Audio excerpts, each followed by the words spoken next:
Nous avons toutes et tous des premières et des dernières fois. Et pour beaucoup, le cheminement entre les deux est une véritable aventure.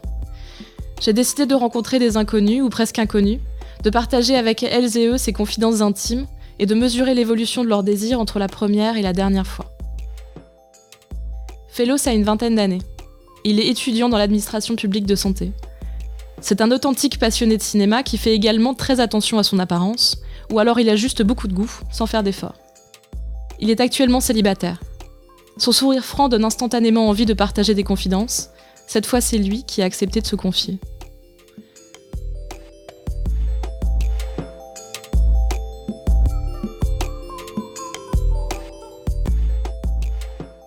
Félos, tu préfères qu'on se voit ou qu'on se tutoie ? Je préfère qu'on se tutoie quand même. Comment tu te définis ? Quelle est ton étiquette ? Moi, je me définis comme bisexuel depuis déjà bientôt 6 ans. C'est de manière assez certaine, ça a été une évidence sur des choses que je raconterai peut-être par la suite, je sais pas, mais je me considère comme bisexuel et je pense que les choses ne changeront pas. Bon, après, on est toujours surpris, hein, mais c'est fluide. C'est fluide, absolument. Alors, on va parler de ta première fois. Comment elle était, cette première fois ? C'était sympathique. J'avais 14 ans. Ma copine venait habiter en Auvergne. On avait une relation à distance. Moi, j'habitais à Paris. Et elle était venue pour un week-end. On en avait un peu parlé. On avait un peu abordé les choses. Et puis un dimanche matin, on décide on commence à en parler, on en discute, on n'est pas sûr. Puis finalement, si. Puis finalement, à un moment, je me dis, bon, allons-y, c'est parti. Elle avait 14 ans aussi, du coup. Elle avait, oui, ou 15 ans. Elle devait avoir un an de plus que moi. Et c'est sa première fois aussi. Et donc à un moment je me retrouve à aller mettre une capote en tremblant dans les toilettes, évidemment pas devant elle, il y a une sorte de pudeur qui s'installe dans ces moments-là un peu bizarres. Puis ensuite on a essayé de faire avec toutes les difficultés que ça peut être la première fois, la douleur, simplement juste savoir exactement comment faire parce que on a vu beaucoup d'images et bon, une fois qu'on est dans ce lit à deux, on tremble un peu. Et non, ça s'est bien passé. Il y a eu une deuxième fois qui a suivi, pas instantanément, un peu plus tard. Mais c'était plutôt joyeux. J'ai pas l'expérience de la première fois qui est absolument catastrophique ou qui est cette histoire drôle qu'on raconte à tous ses potes par la suite. C'est plutôt, non, je crois qu'on était tous les deux très contents de le faire et ça nous allait. Ça a été très bien. Tu l'avais beaucoup réfléchi, fantasmé ce moment ? Ouais, je l'avais pas mal fantasmé, je pense, parce que j'avais déjà du désir sexuel avant, parce que j'avais une copine avant avec qui j'étais resté quand même 2 ans, qui avait elle 1 an et demi plus que moi et avec qui il y a eu des rapprochements, mais sans qu'on ose vraiment franchir le pas, peut-être probablement parce qu'on était au collège. On s'est mis ensemble, j'étais en 5e, puis ensuite en 4e, donc c'était beaucoup moins évident, c'était même pas du tout évident. Donc c'était jamais fait, il y avait même jamais eu vraiment d'attouchement ni rien, mais on en avait parlé, mais quel désir était déjà présent. Donc avec cette copine avec qui j'ai eu ma première fois, ça a été quelque chose qu'on a réfléchi, dont on a parlé aussi avant sur le désir, sur le fait qu'on avait envie l'un de l'autre et ça a été une sorte de discussion mutuelle pendant quelques mois avant de finalement franchir le pas. Du coup, tu avais du désir avant, tu t'étais déjà masturbé avant ? Ouais, je m'étais déjà masturbé avant. Je pense que je m'étais pas tant masturbé avant. Je sais plus exactement de quand date ma première masturbation. Je crois que je la situerais plutôt en 5e. Quelque chose comme ça. Plutôt sur le tard, diront certains par rapport à... J'ai pas mal d'amis qui ont commencé dès la fin de la primaire, toute fin de la primaire. Et en tout cas, la mère qui est en moi est terrifiée par cette affirmation. Tu vois, comme quoi on regorge au secret. Et donc oui, je m'étais masturbé, mais pas systématiquement sur du porno en plus, et c'est resté dans mes habitudes masturbatoires par la suite. J'ai toujours fait fonctionner l'imagination qui m'a toujours très bien satisfait. Je comprends pas toutes les personnes qui disent si sans porno je peux pas me branler. On considère qu'elles ont pas assez d'imagination. Et c'était quoi ton imaginaire sexuel à l'époque ? Quand t'étais jeune, c'était l'imaginaire sexuel avec des femmes ? Ouais, c'était uniquement avec des femmes. À ce moment-là, je me posais pas du tout la question de la bisexualité. c'était toujours avec des femmes, soit des filles que je connaissais, sur lesquelles je fantasmais un peu, soit sur ma copine, ma copine en l'occurrence. Mais tout en ayant, à ce moment-là, j'y repense maintenant, mais pas tant que ça sur ma copine. J'avais une espèce de pudeur en me disant, je me sens presque un peu sale si je me masturbe sur ma copine. Par contre, sur les filles que je connais, il y a sur pas, les autres camarades de classe, tout est ok. Il y a absolument aucun souci. Comme s'il y avait une sorte d'espèce de respect ou de dignité à avoir qui m'a suivi un peu longtemps, jusqu'à ce que je me dise, bon, en soi, je pense que tout le monde le fait. Ma copine ne doit pas s'en priver, donc après tout, ça va. Est-ce que tu as eu du plaisir dans cette première fois avec ta copine auvergnate ? Tu te souviens d'en avoir eu ? Ouais, un peu. Je pense que c'était, on voulait quand même, on voulait pas en terminer rapidement, mais c'est vrai que la première fois sur ces mouvements de va-et-vient où tu sais pas exactement si tu vas finir, si tous les injonctions voilà, que le garçon finisse, etc. Donc c'était du va-et-vient bête et méchant. Mais j'avais ressenti un peu de plaisir, elle moins. Mais quand on avait enchaîné juste après, elle m'avait dit que c'était beaucoup mieux, et ensuite à la troisième fois, je crois que le plaisir était vraiment partagé, si je puis dire. Donc ouais, c'était un peu de plaisir. C'est évidemment pas une grande expérience sexuelle, c'est le moins qu'on puisse dire, mais c'était la phase d'apprentissage, un peu masculine sur le plaisir, c'est clair, mais qui a ensuite été un apprentissage commun par la suite. Elle est restée ta petite amie après ? Elle est restée ta petite amie, donc c'était arrivé, donc j'avais 14 ans, c'était en début d'année. Elle est restée ma copine jusqu'en quasiment un an, après 8 mois je dirais. Du coup, il y a eu d'autres expériences sexuelles ensemble ? Il y a eu d'autres expériences sexuelles ensemble qui ont toutes été, voilà, comme en plus elle habitait à distance, c'est vrai qu'on se voyait, on s'attendait un peu pour se voir, on voyait une fois tous les mois, je sais plus exactement à quel moment, à quelle fréquence on se voyait. Mais il y en a eu bien d'autres par la suite qui sont toutes passées pour le coup parfaitement bien, parce qu'on se rendait compte qu'une fois que une fois que la première fois qui est tant sacralisée était passée, on se rendait compte qu'on pouvait apprendre à deux, qu'on faisait tout du plaisir, qu'on se désirait, et qu'il y avait plus besoin de se mettre des barrières, d'avoir cette ligne rouge. Les choses avaient commencé, donc on les continuait.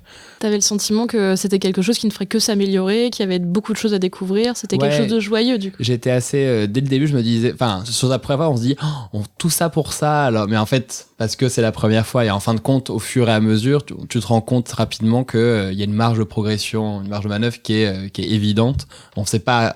Donc, de quelle dimension elle est, on se rend pas compte, je pense, à ce moment-là, que y a tant de choses à découvrir, tant de pratiques sexuelles, tant de manières de faire l'amour ou d'avoir du sexe. Et donc, j'ai eu une marge de progression déjà avec cette fille, mais elle a complètement décollé par la suite, parce que c'était il y a 10 ans cette première fois. Quand tu prends de la maturité, c'est logique. Comment t'en es venu aux hommes, aux garçons ? Ça s'est fait un peu en 2-3 jours. Non mais c'est vrai. Je suis levée un matin et je désirais les hommes. On était en août. C'était un garçon. C'était quand du coup ? C'était quelle année ? C'était en août, en 2013. T'avais quel âge ? J'avais 18 ans. J'allais sur mes 19. Ouais. Je suis né en novembre. C'était entre mes 2 années de médecine, donc c'était beaucoup de travail, etc. J'avais une copine à ce moment-là avec dont j'étais extrêmement amoureux. Et il y a des garçons que je connaissais un peu de Twitter, que je savais homosexuels, et on a fini par avoir un soir. On avait eu un cinéma ensemble. On était allés au cinéma, et j'avais reçu un message un peu aguicheur par la suite que j'avais montré à mes amis en disant c'est marrant, je crois que je me fais draguer, un peu fier, un peu bête, tout en étant assez touché. Puis finalement, le lendemain on se revoit, et puis une troisième fois jusqu'à ce qu'il n'y ait plus de Vélib, et que je doive aller chez lui pour visiter son appartement. C'est pratique. Et à ce moment-là, les choses tournaient pas mal dans ma tête, et finalement on a fini par... c'est une très belle scène, on s'est allongé dans le lit, il m'a posé la main sur l'épaule, puis il l'a retiré, et jusqu'à ce que je me redresse dans le lit, je lui dise écoute, grâce à toi, je sais que je suis bisexuel, et ça me paraît comme évident. Enfin, je suis en train d'analyser plein de choses, et c'est à ce moment-là qu'on s'est embrassés. Donc c'est une très jolie scène de cinéma, et ça s'est vraiment fait sur quelques jours, alors qu'une semaine avant j'étais j'allais dire le plus hétérosexuel des hommes. Je pense qu'il n'y a pas de mesure d'hétérosexualité, quoique. Mais voilà, dès le lendemain je disais non, je suis bisexuel, c'est sûr, et je comprends plein de trucs qui m'apparaissent comme clairs maintenant, qui voilà, je suis bi et les choses n'ont pas changé depuis ce moment-là. Il faut beaucoup de courage, tu penses, pour se réveiller un matin et se dire je suis bisexuel. Je pense qu'il faut un peu de folie quand même, parce que moi j'ai fait mon coming out à mes parents 2 semaines après. L'enthousiasme était total. C'était une sorte d'enthousiasme, c'était le fait qu'il fallait tout faire maintenant, tout d'un coup, que je voulais pas devoir faire mon coming out 2 ans plus tard quand j'avais un copain. Je connais plein de gens pour qui ça a été beaucoup plus difficile. Je crois que j'ai surtout eu beaucoup de chance parce que j'ai grandi dans une famille de gauche où on nous a appris que être homosexuel n'était pas une maladie, que on connaissait les homos via les amis de nos parents, etc. Voilà, c'était évidemment que c'était un truc qu'on n'intégrait pas forcément parce que moi je me découvre sur le tard à 18 ans et demi. Il y a pour pas mal de garçons et de filles, j'imagine que ça peut arriver autour de 15-16 ans. Enfin, en tout cas, dans les témoignages que moi j'ai de mes amis, ça arrive généralement plus tôt. Donc ouais, je pense qu'il faut être... c'est vraiment pas du courage. Je pense que faut un peu un grain de folie, se dire du jour au lendemain comme ça et laisser apparaître d'un seul coup une vérité qui était là probablement depuis longtemps, mais sur laquelle on n'avait juste pas posé les yeux. C'est une drôle d'histoire. J'ai assez peu de témoignages proches du mien pour le coup. Mais ça a été absolument salvateur parce que le fait est qu'après ce coming out, tout était fait et j'ai juste dû expliquer ce qu'était la bisexualité ensuite, qui a été un autre travail très intéressant auprès de mes parents, auprès des amis, etc. Mais tout s'est bien passé, mine de rien. C'est tellement beau comme histoire. Je suis super émue parce que personnellement, je suis bisexuelle aussi et mon chemin de bisexualité a été extrêmement long. Même si je pense que comme toi, j'ai fait mon coming out très vite. Et c'est resté un truc occulté, un truc un peu dans l'air, on n'en parle pas. Mais mon premier amour de collège, c'était une fille, et du coup, je l'avais dit à ma mère, mais après, ça n'a jamais été rediscuté. C'est drôle, ces chemins. Mais c'est vrai que pour moi, ça a été toujours clair que j'étais bisexuelle. Mais je pense que pour un homme, on a cette image que pour un homme, c'est un peu plus dur, un peu différent, qu'il faut casser l'image qu'on a de l'homme qu'on est. C'est probablement ça, ouais, casser l'image, parce que notamment le lendemain matin de cette nuit, quand je te disais qu'une vérité m'apparaissait, c'était que par exemple au lycée, il y avait des garçons que je trouvais soi-disant plutôt stylés, que je trouvais qui avaient l'air sympas, enfin qui faisaient quelque chose, et en fait c'est juste des garçons que je trouvais très beaux ou très attirants, mais qui était vraiment quelque chose auquel j'accédais pas. Enfin, sur le moment, quand j'étais au lycée, je me disais absolument pas que c'est les garçons avec qui j'avais envie de coucher. C'était quelque chose que j'arrivais pas trop à définir, mais et quand on me parlait, voilà, je regardais pas de porno homosexuel ou quoi que ce soit. C'était vraiment une rupture et qui te fait réaliser ensuite sur toute ton expérience de vie précédente des indices bisexuels ici et là.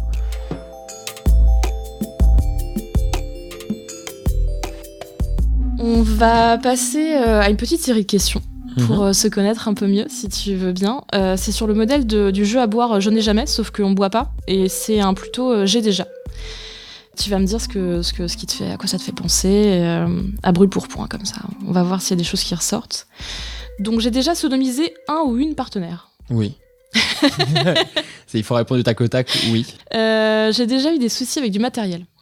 Du souci avec du matériel, définir matériel. Alors, sextoy, outils de contraception. Non. Ou trucs qui ont été détournés et qui en fait ne servent pas du tout à du sexe et ça marche pas du tout. Non, pas particulièrement, pas été très aventureux de ce côté-là, hormis là, une capote qui craque. Voilà, pour qui ça arrivait, j'imagine que ça arrivait à d'innombrables gens. Hormis la capote qui craque, j'ai pas de souvenir de soucis de matériel. J'ai déjà pensé à ma liste de courses pendant le sexe. J'ai déjà pensé à plein d'autres choses que ma liste de courses, à des trucs très chiants, parce que je m'ennuyais ou pas autre chose. J'ai pas liste de courses précisément, mais... T'as des trucs, des cours, les impôts C'est des cours, ouais. Notamment des cours ou du boulot, ou des trucs comme ça, en me disant, je me fais chier, en plus j'ai du taf. Il faut optimiser son temps presque. Exactement. Rattrapons un peu le bidule. J'ai déjà pensé à quelqu'un d'autre. J'ai déjà pensé à quelqu'un d'autre, ouais.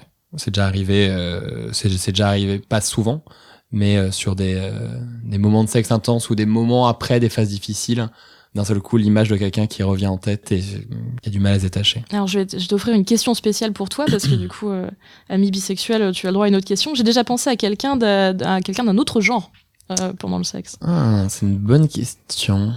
Je pense que oui. Je pourrais pas répondre avec précision, je pourrais pas mettre de visage ou de nom sur... mais je suis assez sûr d'avoir eu le sentiment, d'avoir pensé à des relations sexuelles avec quelqu'un d'un autre genre en couchant avec... Tu sais dans quel sens ou tu veux pas le dire? Les deux.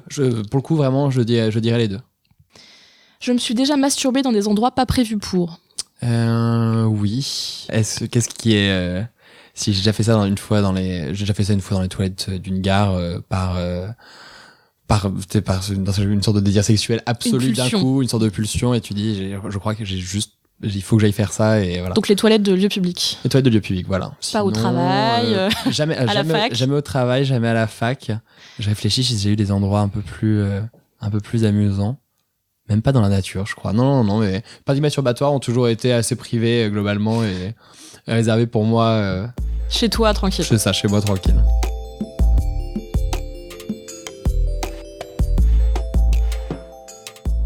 Du coup, t'as presque 10 ans de vie sexuelle. Ouais, c'est ça. 10 ans de vie sexuelle. Et qu'est-ce qui s'est passé ? Ce coming out, déjà, au bout de 4 ans, parce que ça va faire 6 ans. Donc, déjà, la perspective de découvrir de nouveaux rapports sexuels. Beaucoup de choses, un monde entier qui s'ouvre. Avant de coucher avec ce garçon, j'avais couché avec 3 filles. Donc, j'étais très habitué à l'hétérosexualité et à des principes hétéronormés que je pouvais avoir. Et ensuite, je suis resté, j'ai gardé en tête plein de principes hétéronormés, notamment sur la pénétration. Puis moi, j'ai toujours été plutôt intéressé par la pénétration, même avec tout le discours qu'on peut avoir et sur lequel j'ai beaucoup lu, écouté, que sais-je, sur le fait que non, le sexe n'est pas juste de la pénétration, et je suis entièrement d'accord avec ça. Mais je me retrouve face à ça en me disant, moi, j'ai quand même toujours été relativement intéressé par la pénétration. Donc ça a pas beaucoup changé. Néanmoins, ne serait-ce que sur la durée la durée du rapport sexuel, préliminaire compris ou pas, sur le fait que ça pouvait, notamment en ayant modèle en tête de mes rapports homosexuels, le fait que ça pouvait durer plus longtemps et que il y avait une multitude de façons de faire l'amour, et que c'était pas on s'emboîte, c'est fini, on arrête, ça a duré 5 minutes, etc. Finalement, ta bisexualité a nourri toute ta vie, ta découverte des hommes a nourri toute ta vie sexuelle. Oui, complètement. A changé ton rapport aux femmes aussi. Il y a évidemment une vie sexuelle avant la bisexualité et après la bisexualité. Pas tant, les choses n'ont pas grandement changé, on va dire, parce que j'ai toujours pensé, quand on me posait la question, est-ce que tu fais la différence entre du sexe avec un garçon et une fille, je dis ou est-ce que tu préfères l'un des deux, je dis toujours que c'est du sexe dans les deux cas, et mais que voilà, avec un garçon et une fille c'est différent, mais que j'ai pas de préférence particulière, que je prends du plaisir à chaque fois. T'as eu combien de partenaires ces 10 dernières années, du coup ? À la louche, je dirais une quarantaine, une bonne quarantaine. C'est réparti comment en termes d'hommes, de femmes ?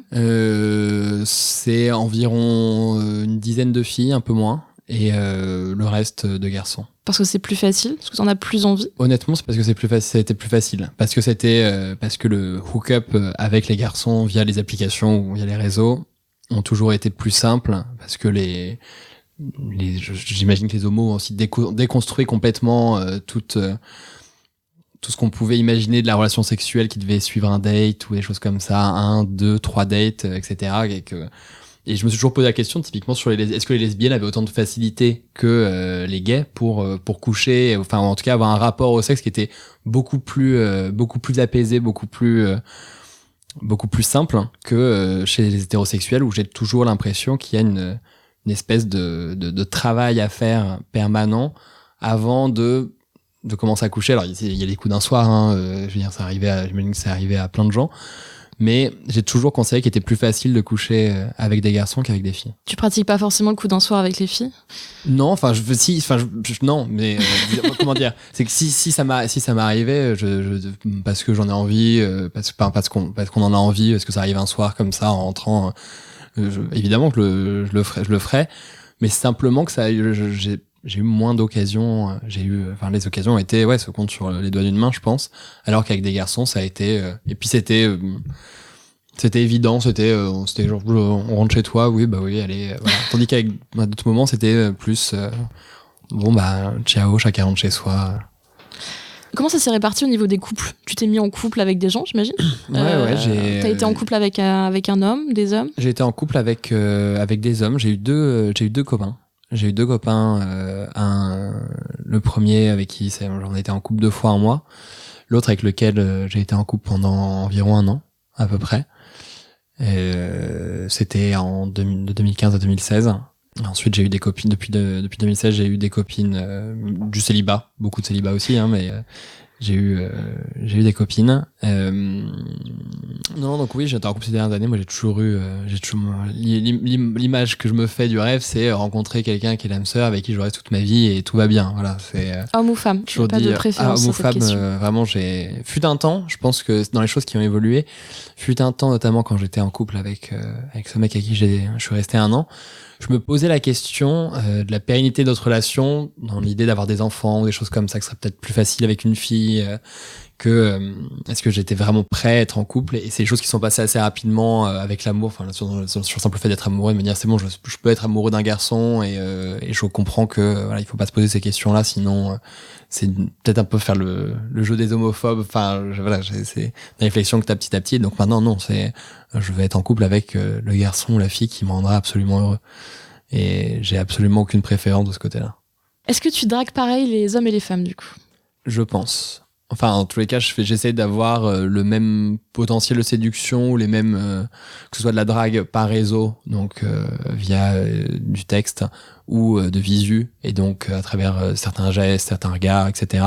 Je pense que foncièrement, je drague les filles et les garçons de la même manière.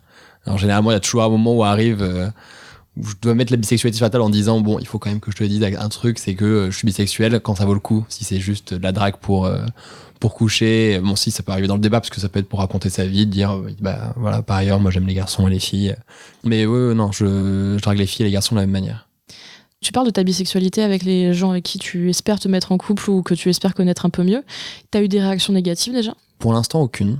J'en ai eu absolument aucune. Je pense que je me suis toujours dit que j'avais assez de chance, parce que je sais que j'ai entendu des discours en tous les cas d'amis, et notamment d'amis filles, qui me disaient que ça serait compliqué pour elles si elles étaient en couple avec un bisexuel, parce qu'elles auraient peur de se faire tromper ou quoi que ce soit. Ce à quoi je fais un travail de pédagogie derrière en disant c'est pas comme ça que ça marche, on n'est pas particulièrement volage, c'est juste qu'on aime les garçons et les filles, mais on est aussi volage que tous les hétéros qui vont tromper leur nana ou leur mec alors qu'ils sont en couple exclusif.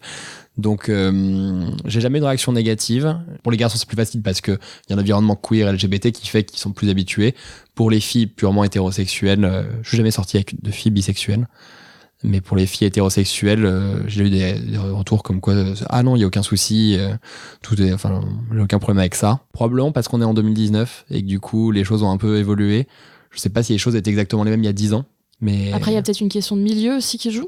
Il y a même certainement une question de milieu. Je pense que à Paris, entouré d'amis qui sont plutôt de gauche et qui sont en tous les cas de classe intellectuelle supérieure et des gens qui ont lu, enfin qui sont dans un pur environnement bobo parisien, c'est évidemment plus facile. Je veux dire, j'ai toujours considéré que ma place en tant que bisexuel dans cet environnement a toujours été une énorme chance par rapport à toutes les personnes queer qu'on peut retrouver dans des lieux paumés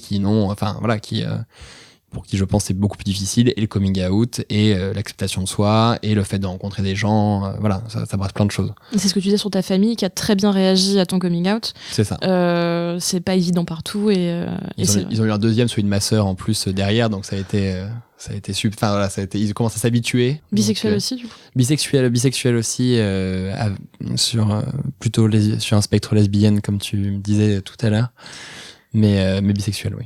C'est intéressant parce que y a plein de gens qui considèrent que faire son coming out bisexuel, ce n'est pas nécessaire.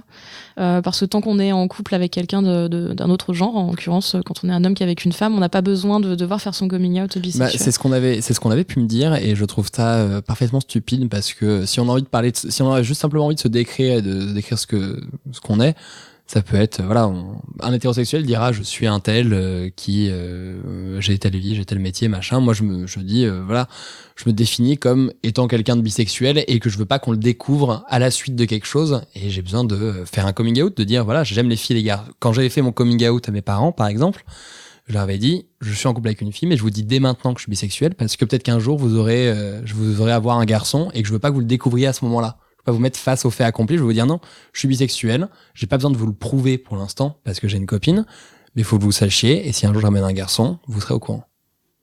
J'ose espérer que plein de gens vont commencer à penser comme ça et que 2019 n'est que le début. Ce serait super, Ce serait merveilleux. Mais c'est vrai qu'on lit encore beaucoup de choses un peu agressives sur la bisexualité et en fait, ça peut être simple. Absolument. Je vais reprendre avec mes petites séries de questions parce que j'aime bien. On va parler des œuvres qui t'accompagnent et qui accompagnaient ton imaginaire sexuel tout au long de ta vie. Je sais que c'est une question compliquée. En général, on pense à plein d'œuvres, surtout quand on est passionné par le cinéma en l'occurrence, mais ça peut être aussi par la littérature ou la musique. Le livre qui t'excite? Alors, là maintenant, à l'instant T, je pourrais pas te dire un bouquin qui m'exciterait maintenant. En revanche, je me rappelle très bien que quand j'étais plus petit et que j'allais au CDI au collège, les livres qui m'excitaient, c'était les BD de l'Enfeuste de Troyes. Et que parfois tu voyais un sein apparaître ici et là, et que pour moi c'était quelque chose de très très un peu ces premières images sexuelles que tu voyais. J'avais internet, hein, mais c'était avant d'aller vraiment chercher du porno, des choses comme ça. C'était de l'apparition d'un sexe, ou en tout cas la peau qui se dénude, parfois des cases où tu vois un rapport sexuel, et où je trouvais ça extrêmement excitant sans vraiment trop savoir pourquoi, parce que j'étais plus jeune. Là maintenant, j'ai du mal à dire quel livre m'excite. C'est peut-être pas ton médium, hein, c'est tout. Hein. Peut-être que c'est ça. Le film qui te fait vibrer? Alors, récemment, il y a eu Call Me By Your Name quand même, qui a été un grand moment érotique au soleil, en Italie, que sais-je. Je trouve difficilement des films qui visitent parce que, entre autres, comme je suis un grand romantique, notamment sur le cinéma, les films auxquels je pense et qui me plaisent sont plutôt des grands films romantiques ou en tous les cas des histoires d'amour. Il y a plein de genres de films que j'aime, mais sur le pur plan érotique ou même juste dans la scène érotique, j'ai du mal à voir un film qui se détache parmi les autres. Comme tous les autres, hein, je pense qu'il y a des scènes qui m'ont excité dans le cinéma, j'en suis même certain, et j'ai du mal à les visualiser spontanément. Ce qui veut peut-être dire que du coup, c'est pas à travers le cinéma que j'ai fait ma sexualité. Probablement appris sur le plan de l'amour grâce au cinéma, mais sur la sexualité, non, je crois que non. L'image qui te donne des frissons de plaisir? L'image? Alors ça peut être une photo, ça peut être une photo d'artiste, ou ça peut être une photo que t'as faite, ou ça peut être quelque chose qui t'excite. Les images qui me font vibrer, très généralement par exemple les dos nus ou l'image picturale du dos nu a toujours été un grand motif érotique pour moi. Chez les hommes et chez les femmes? Non, plutôt chez les femmes. Chez les hommes, chez les hommes aussi. Le fait d'avoir ce dos dénudé qui cache encore plein de choses, qui cache déjà le devant, et même quand je pense au dos, j'imagine que les fesses sont pas encore dénudées, et du coup je vois juste l'apparition de cette peau et qui laisse encore entrevoir plein de choses, et ça a toujours été pour moi quelque chose de très stimulant sur le plan sexuel, et ça pour le coup j'en suis assez certain. C'est très beau, c'est spécifique, j'adore parce que c'est ça aussi le but de ces questions, c'est que se rendre compte qu'on a des désirs spécifiques, des choses qui sont vraiment à soi, et c'est très riche. Le parfum qui réveille tes sens? Tous les parfums de manière générale. En fait, je me suis rendu compte que j'associais énormément le parfum de certaines personnes avec qui j'avais pu avoir des rapports sexuels, ou que j'ai pu fréquenter, et que ça m'arrivait dans le métro de me retourner de manière assez immédiate en me disant est-ce que je connais un tel, est-ce que c'est un tel, et c'est associé immédiatement au désir. Il y avait un garçon avec qui j'avais l'habitude de coucher qui avait un parfum assez particulier et qui vraiment était quelque chose d'obsédant et qui me permettait de le reconnaître immédiatement, et ça m'arrivait justement plusieurs fois dans le métro de me retourner en me disant j'ai envie de lui, j'ai vraiment envie de lui. Mais donc les parfums de manière générale ont toujours été une source de désir assez importante pour moi.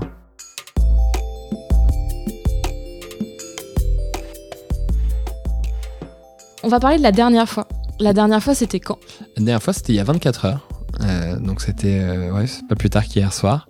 C'était avec un garçon que j'ai déjà vu quelques fois, avec qui le sexe est vraiment super, qui est uniquement un garçon que je vois pour du hook-up, et c'est probablement l'une des fois, en tout cas c'est une personne avec qui en 3 fois j'ai déjà eu des sensations de sexe que j'avais rarement ressenties auparavant, avec qui c'est très haute en fait, pour parler franchement.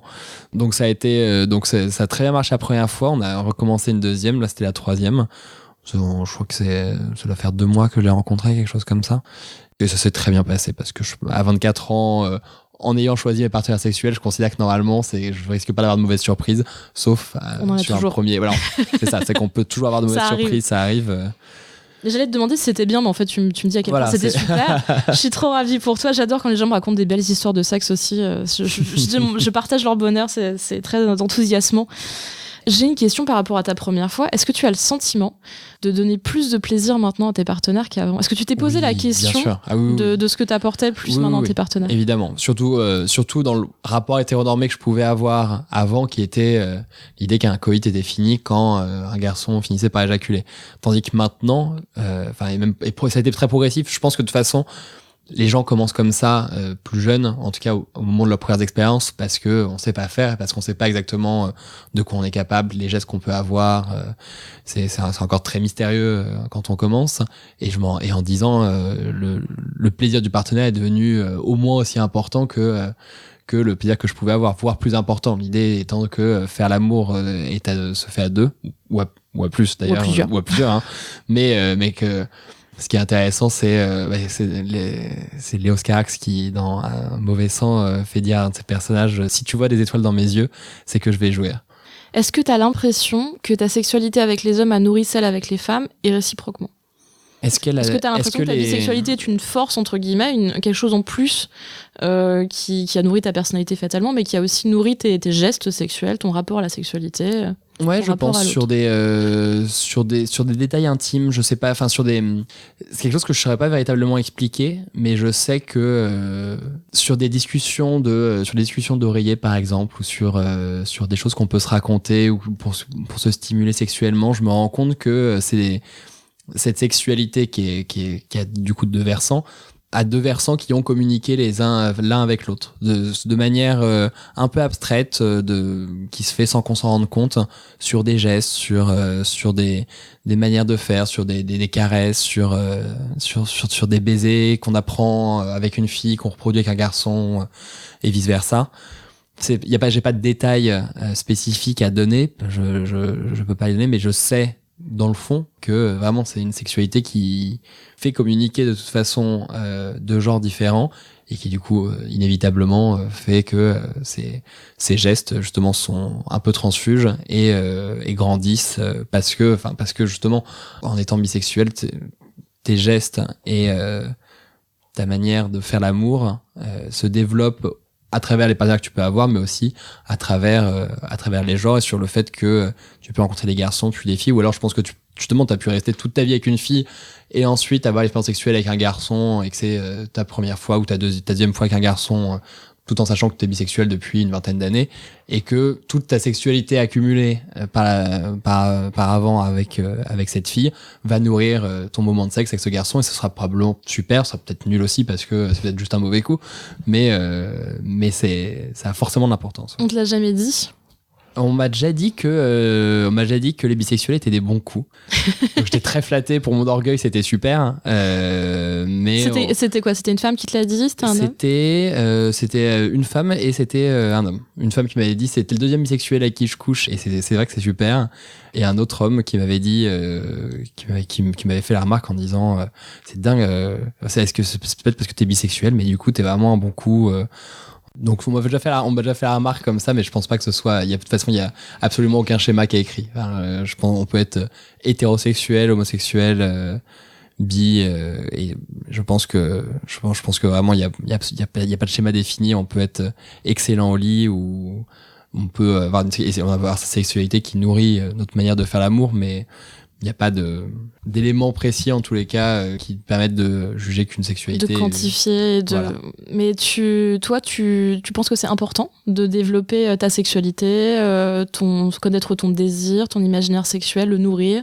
C'est quelque chose que tu trouves vraiment important et sur lequel tu travailles. C'est important parce que je considère la sexualité comme un plaisir et un apprentissage permanent, à travers soit des pratiques, soit à travers des partenaires, parce qu'on les multiplie, parce qu'on a des partenaires différents, parce que certains nous étonnent, certains nous déçoivent, certains nous émerveillent, et que je considère que c'est important de savoir ce qu'on désire, ou alors de le découvrir subitement par surprise en se disant je me rends compte que telle caresse est super, je m'étais jamais imaginé ça. Ne serait-ce que tu vois sur le fait sur la sodomie par exemple, je commençais, j'étais uniquement actif parce que c'était c'est pas vraiment un blocage, mais enfin ça me faisait un peu peur. Je savais que ça finirait par arriver d'être passif, mais que c'était au début c'était un peu difficile, et puis en fin de compte une fois que ça arrive, et on n'aime pas. Moi je sais que ça me plaisait pas beaucoup, et puis avec un garçon, mais avec une fois j'avais été passif et ça s'était très bien passé. Je m'étais dit en fait oui, il y a encore une marge de manœuvre. On parlait justement de marge de progression. Voilà, tu en découvres encore une autre et tu dis voilà, il me reste encore plein de choses à voir. Tu pratiques tout avec les deux sexes? Je pratique tout avec les deux sexes. Ou tu bloques des choses avec les femmes, ou tu bloques des choses avec les hommes? Je suis jamais passif avec une femme, par exemple. Et généralement, je fais moins de sodomie avec les femmes parce que généralement les femmes que j'ai rencontrées aiment moins ça. Sinon tout le reste est non. Sinon, j'ai du sexe oral, j'ai les mêmes caresses avec les garçons et les filles. C'est selon la personne et selon le sentiment et l'envie. C'est ça. Qu'est-ce que tu espères pour la suite? Parce que là, tu es célibataire. Tu cherches quoi? Moi, est-ce que tu cherches quelque chose surtout? Moi, ce que j'aimerais, c'est vraiment rencontrer quelqu'un et retomber amoureux soudainement en me disant c'est avec cette personne que je veux coucher pour le restant de mes jours, avec qui je veux faire ma vie, avoir des enfants, avoir une maison, faire des projets de vie, enfin voilà, tout ça. Vraiment l'histoire idéale qu'on nous a contée du couple exclusif, pour moi, a toujours été en tout cas l'objectif visé. Et donc j'espère avoir quand même encore de grandes expériences sexuelles avant que tout ça se stabilise, mais en même temps, si demain je rencontrais la personne de mes rêves, ce serait tout aussi super, et je serais absolument ravi. Je n'ai rien à regretter. Je pense que j'ai déjà eu surtout une vie sexuelle qui a été plutôt riche, de laquelle je me félicite. Je suis content d'avoir... T'as bien raison. Je te félicite aussi. Ce que je veux dire, c'est qu'à 24 ans, je considère que je me suis entouré de gens bienveillants, et que les gens avec qui j'ai eu des rapports sexuels ont toujours été des gens avec lesquels il y a eu une forme de... Il y a toujours eu plutôt une forme de respect. Alors, il y a eu des déceptions, hein, bien sûr, sur une bonne quarantaine de personnes. Forcément, il y a eu des moments très tristes et de très mauvais coups, et des moments où c'était... mais dans le fond, je suis très content de la vie sexuelle que j'ai eue pour le moment. Et donc, je me souhaite rien de particulier, en tous les cas, par la suite, sur ce qui est de progresser. On parlait de pédagogie tout à l'heure. Tu fais de la pédagogie, comme tu dis, auprès des gens. Est-ce que tu t'es engagé, est-ce que tu t'engages à essayer de parler de bisexualité, d'expliquer aux gens qui comprennent pas, ou est-ce que tu essayes de te protéger au contraire? Quelle est ton approche de ça? Non, du tout. J'essaie que ce soit avec mes parents aussi. Hein. Avec mon père m'avait dit la première fois, je comprendrais presque plus si tu me disais que t'étais homosexuel, parce qu'au moins je peux figurer ce que c'est. Tandis que bisexuel, je n'arrive pas à saisir le concept que ça peut être. Donc ça, c'était au moment où j'avais fait mon coming out qui m'avait dit ça. Et je trouvais ça mignon, je trouvais pas ça du tout. Je regardais en disant, bah, si, c'est comme les garçons et les filles, c'est pas particulièrement compliqué. Parce que c'est dur à expliquer. C'est ça. Moi, je t'avoue, j'aurais entendu ça, j'aurais été. Et je disais que c'était, j'expliquais que c'était pas les garçons ou les filles, c'était pas un choix, c'était une sexualité cumulative, et que c'était et les garçons et les filles. Et que quand on disait les bisexuels, du coup, est-ce que quand t'es avec un garçon, t'as pas envie de tromper ce garçon avec une fille, ou vice versa? Je dis, bah non, moi, quand je suis amoureux, voilà, t'as du désir. J'espère que tout le monde a du désir, même dans son mariage ailleurs. Enfin, j'espère qu'on a encore le droit d'avoir des fantasmes quand on est en couple exclusif. Mais non, je dis, non, à partir du moment où je suis amoureux, et que je me suis dit, je suis très bien avec mon ou ma partenaire, il y a absolument aucun problème. Donc ça, c'est probablement l'un des trucs que j'ai le plus tendance à répéter sur le truc d'être volage, etc. Et généralement, je sais l'intervenir. Je suis pas engagé, je suis pas militant dans une assoce ou quoi que ce soit, mais j'en parle soit sur Twitter par exemple, soit à l'oral avec tous ces gens. Ou avec ta sœur, du coup. Là, ou avec ma sœur, bien entendu. Là, on a eu plein de discussions sur bisexualité, plein de tacles qu'on s'envoie, très bienveillants. En se moquant l'un de l'autre. Je serais ravi de pouvoir la faire venir ici. Si elle veut venir parler de bisexualité, elle est invitée avec grand plaisir. J'ai envie de rencontrer des gens, mais surtout, on en croise tellement peu. C'est vrai que il y a eu des statistiques récemment, la bisexualité, c'est une sexualité que peu de gens assument, et encore moins d'hommes. On est de l'ordre de, je crois que c'est moins de 10% des gens qui se définissent pas hétérosexuels. La bisexualité, c'est vraiment très minoritaire. Ah ouais, moi je m'en rends compte. Hein, je veux dire, j'ai aucun ami garçon bisexuel. De fait, j'en ai même rencontré assez peu. J'en ai rencontré quelques-uns, mais j'ai plein d'amis gays. J'ai pas d'amis lesbiennes aussi, ou les filles lesbiennes que je connais ou qui se disent bisexuelles, notamment bisexuelles, mais pour qui ça pose aucun problème. Par contre, des garçons bisexuels, c'est Donc t'as conscience quand même que c'est quelque chose de, a priori, pas facile, puisque du coup, les gens se cachent. Et que c'est pas une denrée rare, entre guillemets. Je pense que c'est simplement que pour plein de garçons, il y a encore une masculinité à déconstruire. Qui est pas évidente parce qu'on nous apprend des choses depuis tout petit, mais j'ai assez confiance dans l'idée que ça va finir par venir. Je suis vraiment plutôt optimiste sur l'avenir en me disant les garçons vont se rendre compte que c'était pas si grave d'aimer les garçons, de voir des bites, truc tout bête mais oui, cette peur de la pénétration et surtout qu'il pouvait y avoir l'entre-deux, c'était pas où. Enfin, un garçon n'avait pas à être soit hétéro, soit homo, avoir un contexte purement binaire qui a aussi une troisième voie et que, si certains garçons ont du désir pour les filles et pour les garçons, eh bien, c'est très bien. Oui, qu'en plus la sexualité est fluide, qu'il y a quand même beaucoup de choses de possibles et que rien n'est grave. Ah oui, et rien n'est inscrit dans le marbre par ailleurs. Exactement. J'aime cet optimisme. J'adore cet optimisme. ça me rend, mais je suis tellement ravie d'entendre ça, parce que c'est vrai que je suis d'une génération, je suis un petit peu plus âgée, et c'est beau de voir des gens jeunes optimistes qui s'assument. Je suis un grand optimiste aussi. Peut-être que quelqu'un de mon âge te dira l'inverse en disant « Ah non, moi, je suis très pessimiste sur l'avenir, je pense que ça va aller de pire en pire. » Donc c'est mon avis sur la question, mais ouais, je suis très optimiste. Merci, Phélos. Mais je t'en prie, Lucille. Vous venez d'écouter Première Dernière fois, un podcast de Lucille Bélan, produit par Slate.fr. Si vous avez aimé, n'hésitez pas à vous abonner sur iTunes, Spotify, Deezer ou votre application de podcast préférée. Vous pouvez aussi laisser un commentaire et pourquoi pas lui mettre 5 étoiles.